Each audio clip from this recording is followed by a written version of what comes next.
पाणिनि को शास्त्रीय संस्कृत का प्रथम और महान व्याकरणविद माना जाता है। वास्तव में ऐसा कब हुआ था, इस बारे में मतभेद है। इतना ही नहीं, पाणिनि एक गोत्र नाम है या एक व्यक्तिगत नाम, विद्वानों में एक मत नहीं है। बौधायन के अनुसार पाणिनि को गोत्र नाम होना चाहिए, लेकिन भट्टोजी दीक्षित के अनुसार पाणि के पुत्र का पुत्र पाणिन है और उसका पौत्र पाणिनि है। पाणिनि का संबंध वाहिका, शालंकी, दक्षिण पुत्र और शालतुर्या से भी है। इससे यह भी अनुमान लगाया जाता है कि पाणिनि गांधार देश के क्षेत्र में रह रहे थे और शालतुर्या नाम उनके गांव से आया होगा। विद्वान यह भी अनुमान लगाते हैं कि शालतुर गांव को वर्तमान में लाहौर के नाम से जाना जाता है। 7वीं शताब्दी ईस्वी में चीनी यात्री युवान श्वांग ने शालतुर गांव का दौरा किया था। वहां उन्होंने पाणिनि के बारे में जो किंवदंतियां सुनी वे थीं। प्राचीन काल में भाषा का विस्तार महान था, कालांतर में उनका पतन होता गया। फिर देवताओं ने अवतार लिया और व्याकरण और साहित्य को जन्म दिया। बाद में व्याकरण का विस्तार होने लगा और यह इतना बढ़ गया कि ब्रह्मा और इंद्र ने लोगों की आवश्यकता के अनुसार व्याकरण के कुछ नियम बनाए और शब्दों के रूप निर्धारित किए। बाद में विभिन्न व्याकरणियों ने अपने मत के अनुसार अलग अलग व्याकरणों की रचना की, लेकिन वे सभी समझ नहीं पाए। पाणिनि का जन्म एक ही समय में हुआ था। के तहत ईश्वरदेव नामक प्रकंद पंडित के मार्गदर्शन में उन्होंने अष्टाध्यायी का अध्ययन किया और व्याकरण पर एक ग्रंथ लिखा और इसे पाटलिपुत्र के नंद राजा को भेजा। हालांकि यह एक किंवदंती है। नंद राजा के नाम के संकेत से पता चलता है कि वह 450 ईस्वी महापद नंदत से लेकर 300 BC धनानंद तक किसी नंद राजा के समकालीन रहे होंगे। कथासरित सागर मूल रूप से गुनाधा की पैसा भाषा बृहत कथा में लिखा गया है। में जानकारी इस प्रकार है। कात्यायन और पाणिनि हर्ष नामक एक गुरु के अधीन अध्ययन कर रहे थे। कात्यायन तेज तर्रार थे और पाणिनि सुस्त बुद्धि थे। इससे पाणिनि को पीछे पड़ना। इससे तंग आकर पाणिनि वे हिमालय गए। वहां उन्होंने शिव की घोर तपस्या की। उनकी तपस्या से प्रसन्न होकर शिव ने उन्हें एक शानदार बुद्धि दी। पाणिनि ने डमरू बजाते हुए शिव द्वारा बनाई गई ध्वनियों के आधार पर 14 प्रत्याहार सूत्र लिखे। पाणिनि के सामने नृत्य करते हुए 14 बार। कथासरित सागर 1.4। विद्वानों के मन में इस बात में कोई संदेह नहीं है कि बृहत कथा की रचना गुणाद द्वारा पैसे की इस आदिम भाषा में पहली शताब्दी ईस्वी से पहली शताब्दी ईस्वी तक सातवाहन काल के बीच की गई थी। उन्होंने इस पुस्तक को विंध्य पर्वत श्रृंखला में लिखा था। यह पुस्तक महाभारत से श्रेष्ठ है और यह तथ्य की मूल आज उपलब्ध नहीं है भारतीय साहित्य में एक बड़ा दुर्भाग्य है। जैसा कि आर्थर बरीडेल कीथ ने अपनी पुस्तक A history of Indian literature volume 3 पृष्ठ 346 में कहा है। बिना जाए आइए पाणिनि को डेट करने पर अधिक ध्यान दें। ऊपर हमने पाणिनि के बारे में किंवदंतियां देखी हैं। पाणिनि स्वयं अपने बारे में कोई जानकारी नहीं देती है। हमारे पास पाणिनि के बारे में केवल 2 प्राथमिक स्रोत हैं। 7वीं शताब्दी में युवान स्वांग द्वारा सुनी गई किंवदंतियां ईस्वी सन और एस्पो पहली से दूसरी ईस्वी सदी के दौरान किसी समय लिखी गई एक महाकाव्य कहानी। यह मानने की प्रवृत्ति है कि कात्यायन और वरुचि एक ही है। क्या कात्यायन और पाणिनि एक ही युग के थे या अलग अलग, यहाँ जांच की जानी चाहिए। लेकिन इतिहास में कई कात्यायन और वरुचि हुए हैं। हालांकि कहानी यह मानती है कि कात्यायन और वरुचि एक ही है, लेकिन यह सच नहीं है।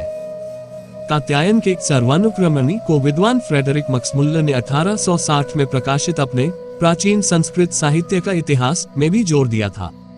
इसी पुस्तक में मैक्समुल्लर कहते हैं कि हेमचंद्र ने अपने कोश में लिखा है कि कात्यायन और वरुचि एक ही व्यक्ति के नाम है। लेकिन ध्यान देने वाली महत्वपूर्ण बात यह है कि जब हेमचंद्र प्राकृत प्रकाश का उल्लेख करते हैं तो वे व्यंग्यात्मक रूप से वरुचि नाम का उपयोग करते हैं, जबकि जब वर्तिकास की बात आती है तो वे कात्यायन नाम का उपयोग करते हैं। एक कारण मैक्समुल्लर को गलत समझा जाता है। यहाँ यह ध्यान दिया जाना चाहिए कि राजतांगिनी के लेखक कल्हण ने कात्यायन और पाणिनि को नंद के समकालीन के रूप में उल्लेख किया है।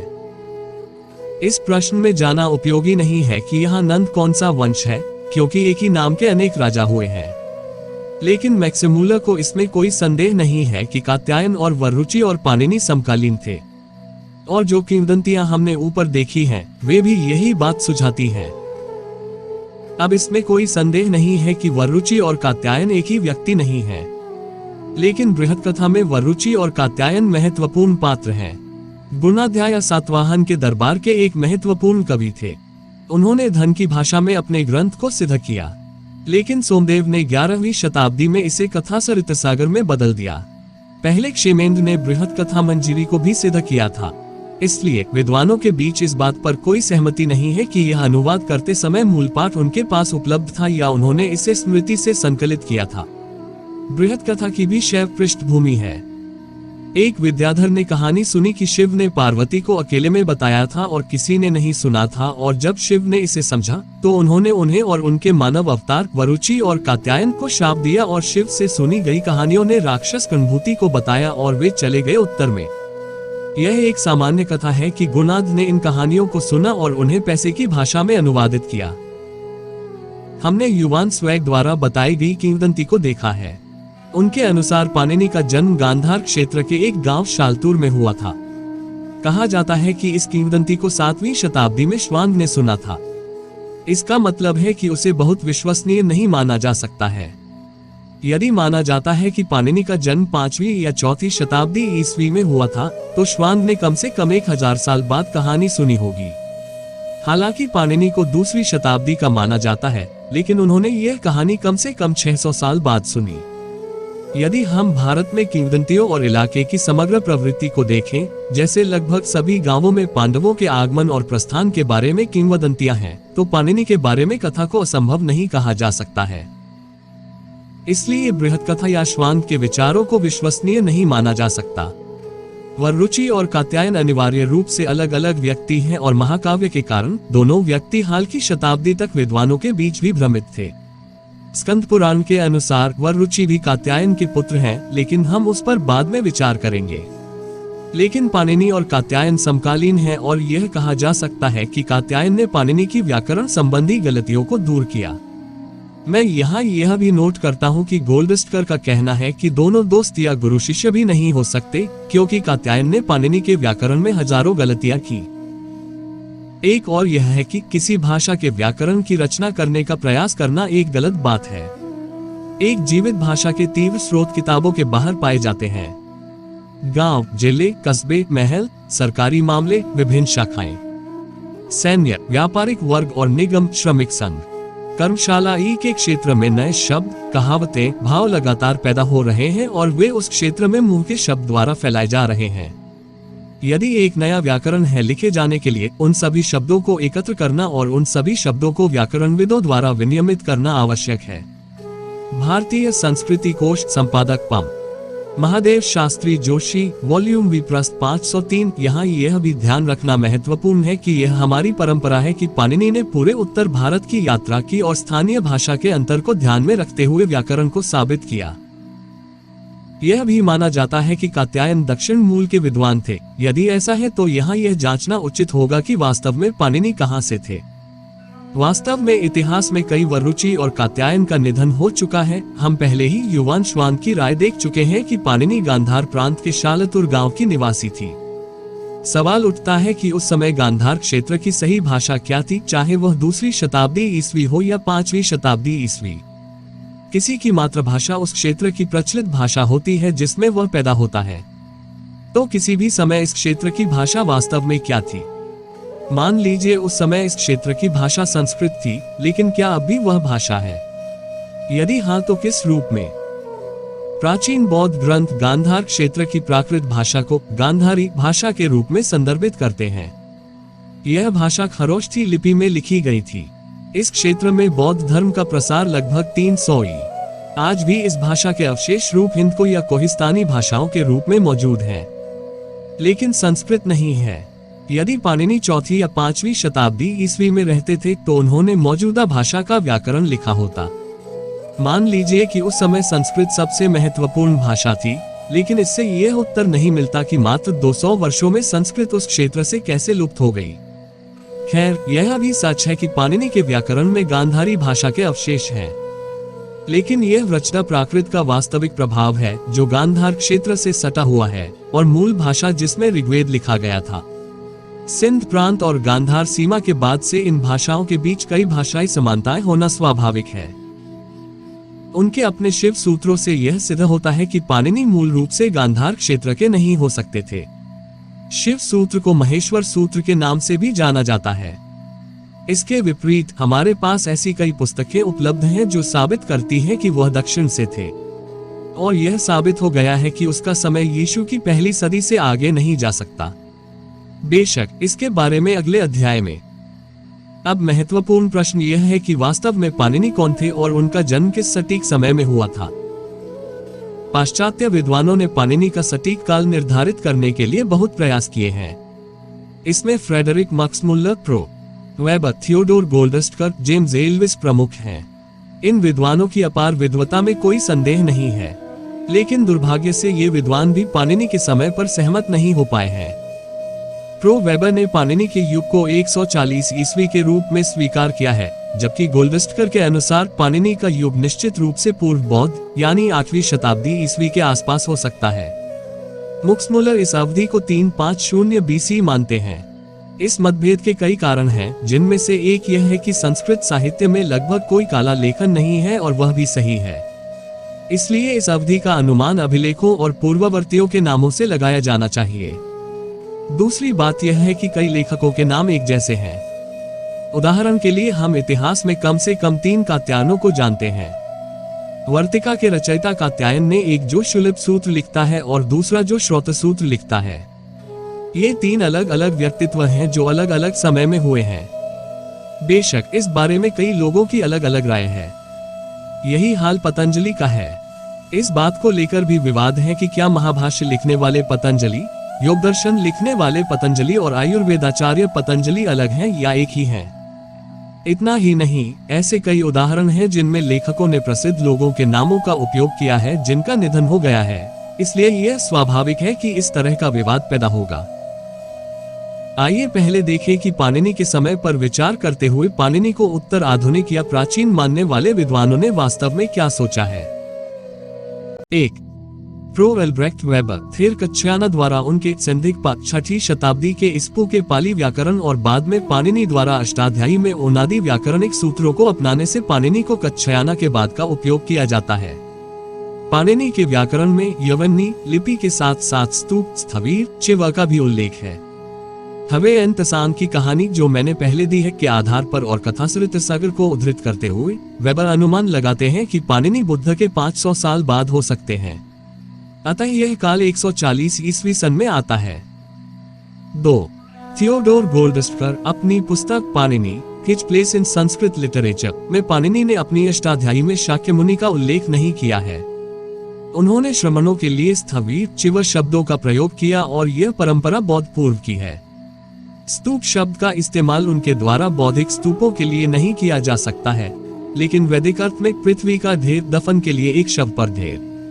यवन प्राचीन काल से भारत के लिए जाने जाते हैं और चूंकि पाणिनि मूल रूप से गांधार देश से थे, इसलिए यह स्वाभाविक है कि वे यवनों और उनकी लिपि से परिचित थे। यवन शब्द बौद्ध साहित्य के साथ साथ अशोक के शिलालेखों में भी मिलता है, इसलिए यवन शब्द को बौद्धोत्तर काल में वापस नहीं धकेला जा सकता है। पतंजलि की महाभाषा में मौर्य राजा का उल्लेख मिलता है। इस आशय का एक कथन कि यवनों ने अयोध्या पर विजय प्राप्त की व्याकरण के एक नियम की व्याख्या करके किया गया है। यूनानी राजा मिनियंडा एकमात्र यूनानी राजा थे जो अयोध्या पहुंचे थे।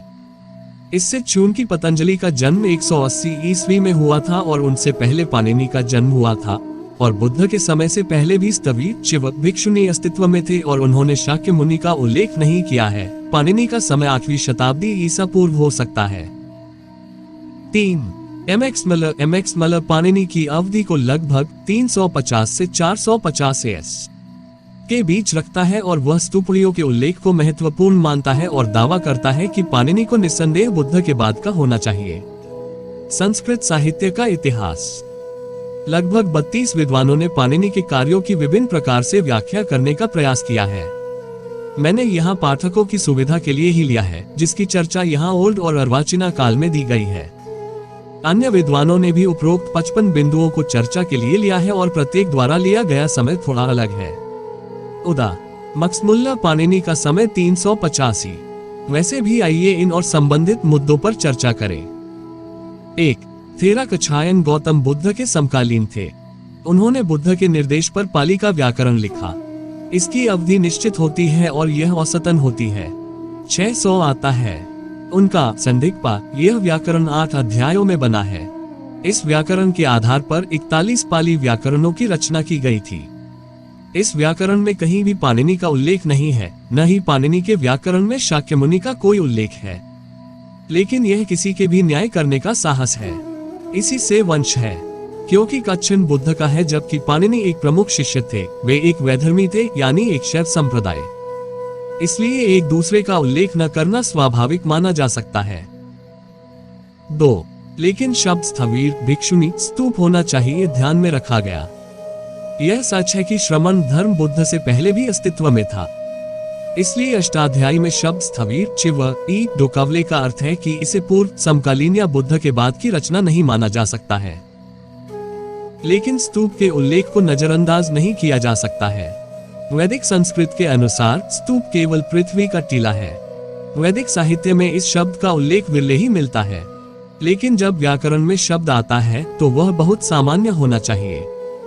अतः यह कहा जा सकता है कि पाणिनि बौद्धोत्तर युग से संबंधित है, लेकिन यह निर्णायक सबूत नहीं है। कहने का तात्पर्य यह है कि यद्यपि बौद्धोत्तर काल में बड़े पैमाने पर स्तूपों का निर्माण हुआ, लेकिन यह नहीं कहा जा सकता कि स्तूप की अवधारणा उससे पहले मौजूद नहीं थी। यह भी स्पष्ट है कि स्तूप शब्द कोई नया नहीं है। 3. गोल्डस्टर का मानना है कि पाणिनि को लेखन की कला इस तथ्य से पता होनी चाहिए कि पाणिनि ने यवन लिपि का उल्लेख किया है और लिपिकर शब्द का भी उपयोग किया है।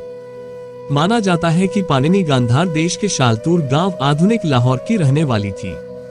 यह मानते हुए कि गांधार एक सीमांत क्षेत्र होने के कारण यह स्वाभाविक है कि इसे यवनों के साथ जोड़ा जाना चाहिए। जेम्स एल्विस के अनुसार राजा दारा के शासनकाल के दौरान किसी समय पाणिनि बन गए होंगे। फौसियों को तब यवन भी कहा जाता था। फारस के लोग लिखने की कला जानते थे। 6ठी शताब्दी ईस्वी से डेरियस का लेखन सर्वविदित है। अतः यह स्वाभाविक माना जा सकता है कि पाणिनि को यवानी लिपि से परिचित कराया जाना चाहिए। लेकिन एक और निहितार्थ यह है कि तब भारत में कोई लिपि मौजूद नहीं थी, या जो लिपि मौजूद थी वे पाणिनि संस्कृत को लिखने में सक्षम नहीं थी। एल्विस के अनुसार पाणिनि ने अवश्य ही अपना व्याकरण लिखा होगा। मैक्समुलर इस विचार का समर्थन नहीं करता है। उनके अनुसार भारतीयों को लिपियों का ज्ञान नहीं था। वैसे भी हालांकि यह सच है कि यवनी शब्द ने काफी चर्चा पैदा की है। यवन, यवनानी, यौन शब्द पाली साहित्य के साथ साथ महाभारत में भी दिखाई देते हैं, जो बाद के काल में सिद्ध हुए। इसलिए यह स्वाभाविक माना जा सकता है कि भारतीयों व्यापार और भौगोलिक निकटता के कारण को यवानी लिपि से परिचित कराया गया था। उसके लिए वास्तव में यह मानने का कोई कारण नहीं है कि पाणिनि का जन्म शालतुरा में हुआ होगा, और इस मत का कोई अर्थ नहीं है कि जिस भी काल में पाणिनि की रचना हुई उसमें कोई उद्देश्यपूर्ण लिपि नहीं थी। सिंधु संस्कृत के समय से भारतीयों को लिपि ज्ञात है, इसलिए यवनी शब्द पाणिनि के समय का निर्धारण नहीं कर सकता है। 4. कहानी सरितसागर की कहानी है। मूल बृहत कथा आज पूरी तरह से उपलब्ध नहीं है, लेकिन इसकी कहानियों का एक बड़ा संग्रह 11वीं-12वीं शताब्दी ईस्वी में सोमदेव द्वारा बनाया गया था। इसलिए इसमें कोई संदेह नहीं है कि कहानी कब कात्यायन वरुचि का उल्लेख उनके द्वारा लिखा गया था। मूल कहानी आज उपलब्ध नहीं है, इसलिए भले ही इस कहानी में वरुचि और कात्यायन सातवाहन के समकालीन हैं, यह नहीं माना जा सकता है कि प्रकृति प्रकाश को लिखने वाले वरुचि और वर्तिका को लिखने वाले कात्यायन एक ही व्यक्ति थे। इस मत का समर्थन किसी विद्वान ने नहीं किया है। यह स्पष्ट है कि सोमदेव ने अपनी कहानियों का संकलन करते समय विभिन्न व्यक्तियों की सादृश्यता की कल्पना की और उन्हें एक व्यक्ति के रूप में माना। 5. पाणिनि का काल निर्धारित करने के लिए विद्वानों ने कात्यायन और पतंजलि का काल भी निर्धारित करने का प्रयास किया है। मुख्य प्रश्न पर चर्चा की गई है कि क्या पाणिनि और कात्यायन समकालीन थे। कात्यायन की वर्तिका पाणिनि के स्वयं के व्याकरण को ठीक करने और उसे आगे बढ़ाने का एक प्रयास है। इसलिए यह भी माना जाता है कि कात्यायन की रचना पाणिनि के बाद हुई होगी। चूंकि पतंजलि के महाभाष्य में अष्टाध्यायी के साथ साथ वर्तिका पर भाष्य भी शामिल है, यह निश्चित रूप से उत्तराधुनिक है। हम पहले ही गोल्डस्टर की राय देख चुके हैं कि पतंजलि का काल 180 ईस्वी होना चाहिए। यहाँ एक विचारणीय बात यह है कि कथासरितसागर के अनुसार कात्यायन और पाणिनि समकालीन थे। भले ही हम इस कहानी शिव के वरदान को भूत की कहानी के रूप में माने या वैसे इसे भूत कहानी कहते हैं, समकालीन लोगों के लिए उनके लेखन की आलोचना करना या उनके विचार को आगे बढ़ाना असंभव नहीं है। बेशक यह तभी संभव है जब दोनों न केवल समकालीन हो बल्कि करीबी परिचित हो। कथा सरितसागर के अनुसार पाणिनि और कात्यायन दोनों एक ही गुरु के शिष्य थे। इसलिए यह कहा जा सकता है कि पाणिनि और कात्यायन समकालीन थे, उस कहानी में किंवदंती को छोड़कर। 6. यह सत्य है कि पतंजलि की महाभाषा में मौर्य राजा का उल्लेख मिलता है, लेकिन वास्तव में वह कौन है राजा का नाम नहीं लिया गया है, क्योंकि वह व्याकरण के नियम को व्यक्त करने के लिए उस कथन को सिद्ध करता है। इसमें किसी का नाम शामिल करने की आवश्यकता नहीं है, लेकिन एल्विस इससे साबित करने की कोशिश करते हैं कि पतंजलि अंतिम मौर्य राजा के समकालीन थे। ISPU 180 यह तर्क इतना गलत है कि इसे काल्पनिक कहा जा सकता है। यवनों ने अयोध्या पर विजय प्राप्त की कथन के बारे में भी यही कहा जा सकता है, क्योंकि तब पतंजलि ने अपनी बात साबित करने के लिए प्राचीन उदाहरण लिए हैं। उसी के आधार पर पतंजलि को भी पुरातन मानना होगा। संक्षेप में पतंजलि के इन दो ऐतिहासिक संदर्भों से यह सिद्ध नहीं होता कि पतंजलि उनके समकालीन थे। 7. एल्विस ने उस तर्क पर प्रहार किया है जिसके आधार पर वेबर ने पाणिनि के युग की गणना 140 वर्ष की है, क्योंकि उनका मानना है कि युवान श्वांग द्वारा दी गई पाणिनि की कहानी, जो उन्होंने 6वीं शताब्दी में शालतुर में सुनी थी, पाणिनि के कालक्रम के लिए किसी काम की नहीं है। इस पूरी कहानी का विश्लेषण करने के बाद मेरी भी राय बनती है। लेकिन पाणिनि हालांकि गांधार देश के मूल निवासी नहीं थे, यह शायद ही कहा जा सकता है कि उन्होंने वहां लंबा समय बिताया है। उपरोक्त विश्लेषण से स्पष्ट है कि पाणिनि का काल सटीक नहीं है, लेकिन क्या यह वाकई असंभव है? ऐसे कौन से मुद्दे हैं जिनकी इन सभी विद्वानों ने अनदेखी की है? हाँ, जारी रहे यह भारतीय संस्कृति और धार्मिक इतिहास की समझ की कमी के कारण हो सकता है। वैसे भी अष्टाध्यायी की समग्र संरचना पाणिनि के स्वयं के 14 शिव सूत्रों, जिसे महेश्वर सूत्र भी कहा जाता है, पर आधारित है। नृत्यवासने नटराजराज नानाद धक्कन नव पंचवरमाय उद्वर्तुकम संकादिसिद्धनित्विंशे शिवसूत्र जालम 2। यह शिवसूत्र है जो शिव के ब्रह्मांडीय नृत्य और उससे उत्पन्न विभिन्न ध्वनियों के बाद संकादी ऋषियों को आशीर्वाद देने के लिए 14 बार डमरू के शिव की आवाज पर आधारित है। 1. ए और यू। 2. पूर्ण विराम। 3. AON। 4. AIOC। 5. HYVRT। 6. LN। 7. JMNNM। 8. JB। 9. DDDH। 10. 11. 13. 14। ये 14 ध्वनियां हैं जिनके आधार पर पाणिनियन व्याकरण की रचना की गई है। यह सूत्र पाणिनि के समय को निर्धारित करने और यह पता लगाने के लिए बहुत महत्वपूर्ण है कि वे मूल रूप से कहां के थे। आइए अब देखें कि कैसे। हमने पाणिनि की कथा के साथ साथ पाश्चात्य अध्ययन के विचारों को भी संक्षेप में देखा है। हमने यह भी देखा है कि इससे पाणिनि का कालक्रम निर्धारित नहीं किया जा सका। चूंकि भारतीय विद्वान पाणिनि के समय को यथासंभव वापस लेने में अधिक रुचि रखते हैं, उनका मानना है कि पाणिनि का जन्म 8वीं शताब्दी ईस्वी या उससे भी पहले हुआ था। वासुदेव शरण अग्रवाल जैसे विद्वान आमतौर पर सहमत प्रतीत होते हैं। यह निश्चित रूप से आश्चर्य की बात नहीं है कि पाणिनि जैसे महान व्याकरणविद के समय के बारे में ऐसा भ्रम कम से कम 1000 साल का होना चाहिए। यह ध्यान रखना महत्वपूर्ण है कि पाणिनि का उल्लेख एक व्याकरणकर्ता के रूप में या अन्य शास्त्रीय साहित्य में बृहत कथा, कथासारितसागर और बृहत कथा मंजरी और UN तसांग के यात्रा वृतांत को छोड़कर किसी अन्य संदर्भ में नहीं किया गया है। चूंकि कात्यायन, पतंजलि, भट्टोजी दीक्षित ने भाष्य वर्तिका के माध्यम से पाणिनि के अपने व्याकरण का विस्तार किया, इसलिए उनके लेखन में पाणिनि का अनिवार्य रूप से उल्लेख किया गया है। कात्यायन और पतंजलि के साथ ऐसा नहीं है। पतंजलि के प्रति पतंजलि की श्रद्धा भर्तृहरि के वाकपणिय ग्रंथ के शुरुआती श्लोक में इंगित की गई है। कात्यायन का उल्लेख स्कंद पुराण में मिलता है। इस पुराण में कात्यायन के पिता का नाम यज्ञवल्क्य और पुत्र का नाम वरुचि दिया गया है। मैं यहाँ उल्लेख करता हूँ क्योंकि इस पर कात्यायन पर अगले लेख में चर्चा की जाएगी। यह पूछना स्वाभाविक है कि ऐसा क्यों होना चाहिए था। मूल रूप से भारत में पाणिनि नाम के किसी अन्य व्यक्ति का कोई उदाहरण नहीं है, जैसा कि हम वरुचि कात्यायन पतंजलि नाम से देखते हैं। प्रसिद्ध लोगों के नामों की कई पुनरावृत्तियां हुई हैं, लेकिन पाणिनि नाम हुआ नहीं लगता। बौधायन कहता है कि पाणिनि को गोत्र नाम होना चाहिए, लेकिन हम गोत्र रंतावली पुस्तक से स्पष्ट रूप से देख सकते हैं कि इस नाम का एक गोत्र भी मौजूद नहीं है। हम पहले भाग में भट्टोजी दीक्षित द्वारा दी गई व्युत्पत्ति देख चुके हैं। यह पाणिन के पुरुष से पाणिन और उनके पोते जो पाणिनि है की व्युत्पत्ति है। यदि इस व्युत्पत्ति को स्वीकार किया जाता तो भी को कुछ ऐतिहासिक व्यक्ति होना पड़ता जो एक वंशावली शुरू करेगा, लेकिन ऐसा नहीं है। तब प्रश्न उठता है कि पानी कौन है, और मुझे लगता है कि पाणिनि का समय निर्धारित करने से पहले इस पहेली को सुलझा लिया जाना चाहिए। आपको वास्तव में यह पता लगाने के लिए बहुत दूर देखने की जरूरत नहीं है कि भी कौन है। पानी एक गोत्र नाम नहीं है, बल्कि सिंधुकला से अस्तित्व में आए एक गैर वैदिक समुदाय का नाम है। इस समूह को एक गैर आर्य समूह के रूप में माना जाता है, और ऋग्वेद में कई अंशों से यह स्पष्ट है कि यह समूह वैदिक समाज के लिए अन्य असुरदी समूहों की तरह शत्रुतापूर्ण था।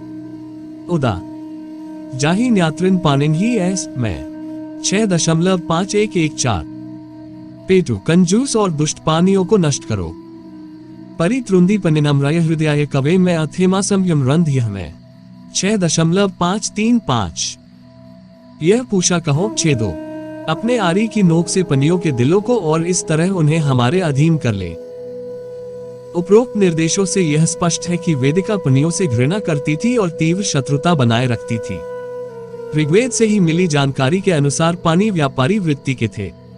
यास्क ने अपने निरुक्त में इसे पननिर्वाणिका भावती के रूप में हल किया है। पना का अर्थ है व्यापारी, का अर्थ भाषण भी है। चूंकि पाना और वान शब्द मूल रूप से पानी के शब्द हैं, इसलिए यह माना जाता है कि वे समुद्र के रास्ते व्यापार करते थे। पनी मजबूत शहरों में रहते हैं, वे अमीर हैं और उनके पास प्रचुर मात्रा में पशुधन है। पनियों के कई संदर्भ हैं। ऋग्वेद में पानी शर्मा संवाद 10वें मंडल के 108वें सूक्त में आता है। ऋग्वेद के पानी असुर कहलाते हैं। यह मानने की प्रवृत्ति है कि फोनिशियन समाज, जो यूरोप में प्रमुख समुद्री व्यापार था, भारतीय लोगों के वंशज थे।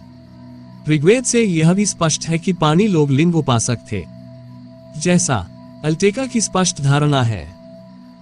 यद्यपि ऋग्वेदिक लोग अतीत में पानियों से घृणा करते थे, यज्ञ धर्म के चरम के दौरान उनके लिए पनियों से दान स्वीकार करने का एक समय था। इसके कई उदाहरण दंतुति सूक्त में मिलते हैं। 6.4531-32 में यह भी उल्लेख है कि भूबु नामक गंगा के तट पर एक उदार हृदय वाले पनिकुला ने उदारता के हजारों परोपकारी कार्य किए। पाणिनि वंश में जन्मी पाणिनि उपरोक्त कथन से व्युत्पत्ति है और स्वीकार्य है, क्योंकि पाणिनि नाम की संतोषजनक व्युत्पत्ति देने के लिए कोई अन्य प्रमाण उपलब्ध नहीं है। अर्थात जैसा कि बौधायन कहते हैं, पाणिनि एक गोत्र नाम नहीं है, बल्कि एक कबीले या कबीले का नाम है। यह व्यक्तिगत नाम नहीं है। उपरोक्त साक्ष्य यह भी साबित करते हैं कि पानी लोग सिंधु नदी घाटी से गंगा घाटी तक फैले हुए थे। यह आसानी से संभव है कि यह पूरे देश में फैल गया हो, क्योंकि पानी लोग वृत्ति के मूल व्यापारिक लोग थे। तो पाणिनि का नाम क्या है? पाणिनि के वाहिका, शालंकी, दक्षिण पुत्र और शालतुर्या जैसे संघ हैं। आइए देखें कि इन अंशों में उनका व्यक्तिगत नाम कहां पाया जा सकता है। वाहिक का अर्थ है वही बलेक क्षेत्र में रहने वाला। वाहिक कभी गांधार क्षेत्र का हिस्सा था। चूंकि पाणिनि मूल रूप से उस क्षेत्र के थे, इसलिए उन्हें बाहरी व्यक्ति कहना स्वाभाविक है, लेकिन यह व्यक्तिगत नाम नहीं है। दक्षिपुत्र के संयोजन से पाणिनि दक्षी के पुत्र का अर्थ आता है। इससे हम कह सकते हैं कि पाणिनि की माता का नाम दक्षी था। शालतुर्या का अर्थ है शालतुर गांव का निवासी। अष्टाध्यायी से स्पष्ट है कि पाणिनि शालतुर में बहुत दिनों तक रहे, लेकिन इसका मतलब व्यक्तिगत नाम नहीं है। फिर आखिरी रहता है और वह है शालंकी। विद्वानों का मत है कि इस नाम की व्युत्पत्ति की आवश्यकता नहीं है, लेकिन यहाँ यह ध्यान दिया जाना चाहिए कि भारत में कई व्यक्तिगत नामों की व्युत्पत्ति का पता नहीं लगाया जा सकता है। उदा, अत्रि, गर्ग, वशिष्ठ, पुरु आदि व्यक्तिगत नाम अक्सर अर्थपूर्ण नहीं होते हैं, लेकिन फिर भी यह नहीं कहा जा सकता कि शालंकी शब्द का कोई अर्थ नहीं है। स्पष्ट है कि यह शब्द मूल प्रकृति का सांस्कृतिककरण है। मेरा मानना है कि यह मूल सालंकी होना चाहिए, यहाँ तक कि यह मानते हुए कि ऐसा नहीं है। शब्द शालंकी की व्युत्पत्ति का अर्थ है शल पेड़ों के साथियों में से एक, या जो शलों की गिनती करता है। शालंकी शब्द का अर्थ कठपुतली भी है। शब्दकोश में बावले। वह शालंकी कभी व्यक्तिगत नाम के रूप में प्रसिद्ध था, निम्नलिखित उदाहरणों से भी स्पष्ट होगा। शालंकी नंदी का एक नाम है। व्यासमाता सत्यवती का एक नाम शालनकायनज है। उनके पिता का एक नाम शालनकायन था। शालनकायनी को गोत्र प्रवर्तक ऋषि भी माना जाता है। इस विश्लेषण से यही निष्कर्ष निकलता है कि शालंकी पाणिनि के लिए संतान नहीं है, बल्कि उसका व्यक्तिगत नाम होना चाहिए। इसे शालन के पुत्र के रूप में शालंकी के रूप में भी प्राप्त किया जा सकता है। गुजरात के सोलंकी परिवार को इसी दृष्टि से देखा जाना चाहिए। भारतीय परंपरा की व्यक्तिगत नाम कभी कभी उपनाम बन जाते हैं, यहाँ भी ध्यान दिया जाना चाहिए। संक्षेप में हमने यहाँ न केवल पाणिनि के कुल का पता लगाया है, बल्कि उनके व्यक्तिगत नाम को भी उपलब्ध साक्ष्यों के आलोक में खोजा है, और यह हमारे संस्कृत इतिहास का एक बहुत ही महत्वपूर्ण पहलू है। पाणिनि के सभी संदर्भ जिन्हें हमने ऊपर माना है, वे कात्यायन की वर्तिका और पतंजलि की महाभाष्य से हैं। अब हमें पाणिनि का काल निर्धारित करना है। हमने दूसरे भाग में देखा है कि गोल्डस्टर ने निष्कर्ष निकाला कि पाणिनि के अष्टाध्याय में शाक्य मुनि के उल्लेख के अभाव में पाणिनि पूर्व बौद्ध युग का होना चाहिए, पर यह सच नहीं है। आइए अष्टाध्यायी से निम्नलिखित उद्धरण देखें कि कैसे। 1.116 संबुद्धो सकलस्यत्व नर्षे 1.233 एक श्रुति दुरत संबुद्धो। उपरोक्त दोनों सूत्रों में पाणिनि ने संबुद्ध और संबुद्ध शब्दों का प्रयोग किया है। ये दोनों शब्द बौद्ध वाद्य में गौतम बुद्ध के संदर्भ में ही प्रचुर मात्रा में मिलते हैं। उदा 994 संबुद्धोति वाचो सुत्वा उडगो बावरी। आहु 995 तो बावरी इट्टमानो उडगगो। वह देवता पुच्छति वेदजातों की पूजा करते हैं। कटमामही खेल निगममही अपुन कटमामही वा जनपद लोकनाथ हो यथा गंत्वा नमस्यमु 1 मीटर नमस्यम संबुद्धम दीपादुतमम 2 मीटर 2.0 996 सातवां कौशल मंदिर जिनु बहुत्पन्तो वर्भुरिमेधसो। तो शाक्यपुत्तो एक विधुर है। मुद्दाधिपतास विदु नरसाभो 2.1। मराठी में अनुवाद 994 संबुद्ध शब्द सुनते ही बावरी हर्षित हो गया, उसका डक कम हो गया और वह अत्यंत प्रसन्न हुआ। 19 995 उस प्रसन्न और संतुष्ट बावरी ने उस देवता से पूछा, वह लोकनायक किन गांवों, शहरों या क्षेत्रों में रहता है? हम कहां जाकर उस द्विपादोत्तम संबुद्ध को प्रणाम कर सकते हैं? 20 996 वह सबसे बुद्धिमान, नायाब, अनसुना, गुणों को जानने वाला मनुष्य शाक्यपुत्र जो श्रावस्ती में रहता है, जीना कौशल देशों में पवित्र स्थान है। संबुद्ध बुद्ध की एक विशेष उपाधि है जिसका उपयोग किसी और के लिए नहीं किया जाता है, जबकि यह मामला है। किसी को आश्चर्य होता है कि ये दोनों सूत्र गोल्डस्टर की नजर से कैसे बच गए। इन सूत्रों से पाणिनि का काल निश्चय ही बौद्धोत्तर काल का है, और यहाँ यह स्पष्ट है कि जिन स्तूपों का उन्होंने उल्लेख किया है वे बौद्ध स्तूपों के लिए हैं। यह स्पष्ट है कि गोल्डस्टर मैक्सिमुलर एल्विस प्रभुति द्वारा अनुमानित अवधि गलत है। प्रोवेब ह्यूएन तसांग के खाते के आधार पर सी से तारीखें हम पहले ही देख चुके हैं कि 140 पाणिनि का युग है। वेबर की अवधि का अनुमान लगभग सही है, लेकिन वह इसे केवल ह्यूएन तसांग पर आधारित करने में सही नहीं लगता है। कि तसांग जिस तरह से पाणिनि की कहानी का वर्णन करता है वह एक मिथक के रूप में है। हालांकि इन मिथकों को पूरी तरह से खारिज नहीं किया जा सकता है। इसमें कोई संदेह नहीं है कि सबूत के एक टुकड़े के आधार पर अनुमान लगाना एक साहसिक कार्य है। यहाँ हम निश्चित रूप से जांच करेंगे कि क्या पाणिनि का समय कथासरितसागर के आधार पर निर्धारित किया जा सकता है। कथासरितसागर में पाणिनि और कात्यायन का नाम एक साथ आता है। यद्यपि कथासरितसागर मूल गुणधर की बृहद कहानी का संस्कृत रूपांतर है। गुणाध्याय, वरुचि और पाणिनि के बारे में जानकारी कथासरितसागर के पहले कथापीठ में आती है, और यह भाग गुणाद द्वारा रचित नहीं है बल्कि यह सोमदेव की रचना है। कथापीठ में सोमदेव ने गुणाध्याय और वरुचि और पाणिनि के बारे में जो कुछ भी सुना या प्राप्त किया वह हमें प्रस्तुत करता है और हमें बताता है कि बृहद कथा कैसे बनी। सोमदेव ने 11वीं-12वीं शताब्दी में कथासरितसागर की रचना की। तदनुसार पाणिनि और वररुचि कात्यायन हर्ष नाम के एक ही गुरु के शिष्य थे और दोनों नंद काल के थे। लेकिन यहीं पर सोमदेव कहते हैं कि गुणाद का जन्म वररुचि की मृत्यु के तुरंत बाद हुआ था और वे सातवाहन राजसभा के एक महत्वपूर्ण कवि थे। सुनंदन नामक सातवाहन राजा बन गया है। यदि नंद राजा सोमदेव इसी का उल्लेख कर रहे हैं तो हम आगे चर्चा कर सकते हैं। सातवाहन काल 220 ईस्वी से 230 ईस्वी तक है। सोमदेव ने उल्लेख नहीं किया है कि गुणाध्याय सातवाहन राजा के काल के थे, इसलिए यह निश्चित रूप से कहना संभव नहीं है कि यह सातवाहन राजा कौन था, लेकिन एक अनुमान है कि वह सातवाहन का दरबारी कवि रहा होगा, क्योंकि हाल ही कविता का प्रेमी हल सातवाहन वंश का 17वां राजा था। उनका युग गौतमीपुत्र सातकर्णी से 9 वर्ष पूर्व आता है, यानी हाल सातवाहनी। वह 50 के आसपास सत्ता में आए। मत्स्य पुराण में कहा गया है कि उन्होंने 5 साल तक शासन किया। कथासरितसागर की जानकारी के अनुसार गुणाध्याय भी पाणिनि के साथ लगभग समकालीन है, या हो सकता है कि एक पीढ़ी अलग हो। लेकिन कथासरितसागर से कात्यायन और वररुचि एक ही प्रतीत होते हैं, लेकिन यह इतिहास पर आधारित नहीं है। इसके चेहरे पर कात्यायन और वररुचि एक ही हैं। वास्तव में पश्चिमी विद्वानों ने प्राकृत प्रकाश की रचना करने वाले वररुचि और पाणिनि के सूत्रों पर वर्तिका लिखने वाले कात्यायन को विभाजित किया है। इस विभाजन का कारण यह है कि हेमचंद्र ने 9वीं शताब्दी में जहां कहीं भी प्राकृत प्रकाश का उल्लेख किया है, वे इसका श्रेय वररुचि और कात्यायन को देते हैं, जहां भी वर्तिका का संबंध है। गोल्डस्टर का मानना है कि बहाने 2 अलग अलग व्यक्ति हैं और यह स्वीकार करने योग्य है। हम इतिहास जानते हैं कि गौतमीपुत्र सातकर्णी ने शक क्षत्रप नहपान को हराया था। इस नहपान को जैन साहित्य में नरवाहन और कोठे नरवाहन भी कहा जाता है। संदर्भ के लिए देखें डॉक्टर के.पी. जायसवाल द्वारा शाक सातवाहन के इतिहास की समस्याएं क्षत्रपच द्वारा दत्त शीर्षक का इस्तेमाल किया गया था।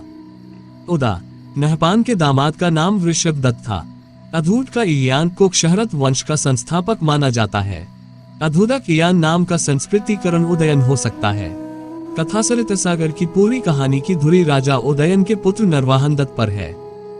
नहपान को उनके जीवन काल में एक बहुत शक्तिशाली राजा के रूप में जाना जाता है और उन्होंने सातवाहनों के लगभग सभी राज्यों को निगल लिया था, जिन्हें गौतमीपुत्र ने फिर से जीत लिया था।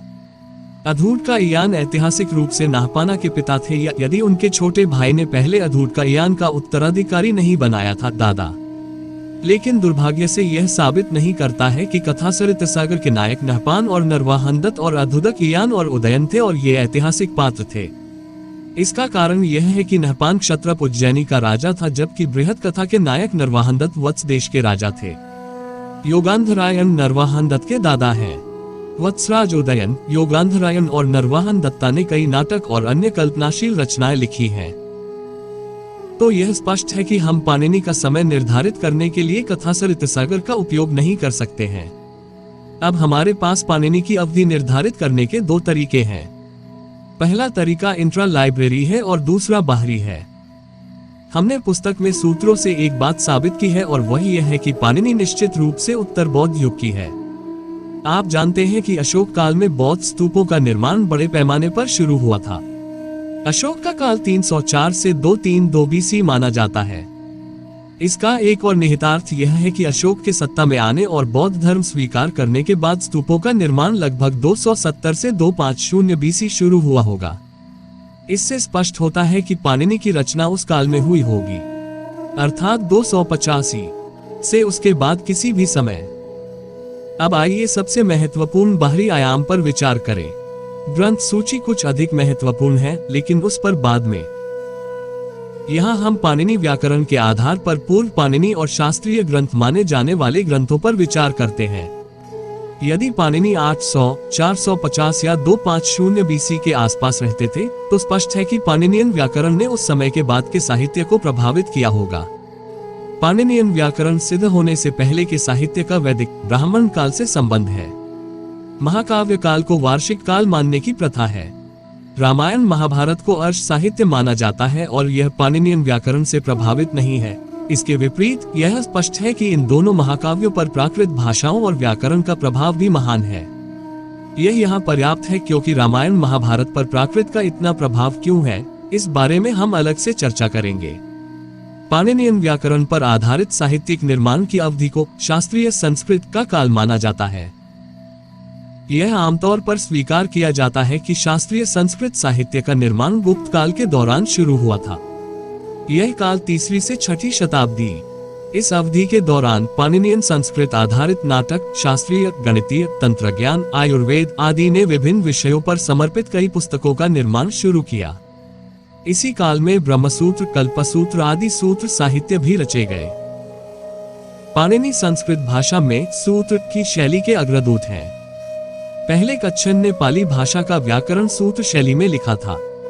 अष्टाध्यायी सूत्र प्रकार की सबसे अच्छी और पहली पुस्तक है। सूत्र का अर्थ है एक बहुत ही आशुलिपि, शाब्दिक रूप से, गणितीय रूप से तैयार सूत्र सिद्धांत। 2, 4, 6 शब्दों में सूत्र इस प्रकार बनाया गया है कि अर्थ विस्तार बहुत होगा। यह विशाल साहित्य को बहुत संक्षिप्त बनाता है। हालांकि चूंकि आम पाठक के लिए उन्हें समझना लगभग असंभव है, इसलिए टिप्पणियों की मदद के बिना उनका कोई मतलब नहीं है। इसीलिए कात्यायन ने वर्तिका और पतंजलि ने महाभाष्य लिखा और 17वीं शताब्दी में भज्जी दीक्षित ने पाणिनि व्याकरण को आसानी से समझने के लिए सिद्धांतकौमुदी लिखा। ब्रह्मसूत्रों पर पहली भाष्य 7वीं शताब्दी में आदि शंकराचार्य ने लिखी थी। वैसे भी पाणिनि का समय व्याकरणिक साहित्य के निर्माण से कम 1 सदी पहले शुरू हो जाना चाहिए था। लेकिन अगर हम कालिदास के नाटकों के काल पर विचार करें तो ऐसा नहीं लगता है। यह सिद्ध होता है कि कालिदास का काल ऐहोल प्रशस्ति से 634 पूर्व का है। अपने नाटकों की भाषा और प्राकृत बोलने वाले छोटे पात्रों से कालिदास का समय 3वीं शताब्दी डी श्री ए से आगे नहीं जा सकता। मैकडोनल्ड ब्रिटानिका इंसाइक्लोपीडिया में कालिदास पर अपने लेख में बताते हैं, संस्कृत का अध्ययन डॉक्टर रामचंद्र तिवारी ने सैकड़ों साक्ष्य, भाषाएं, पुरातत्व और समकालीन सामाजिक का अध्ययन करने के बाद कालिदास की अवधि का अनुमान 300 से 470 तक लगाया है।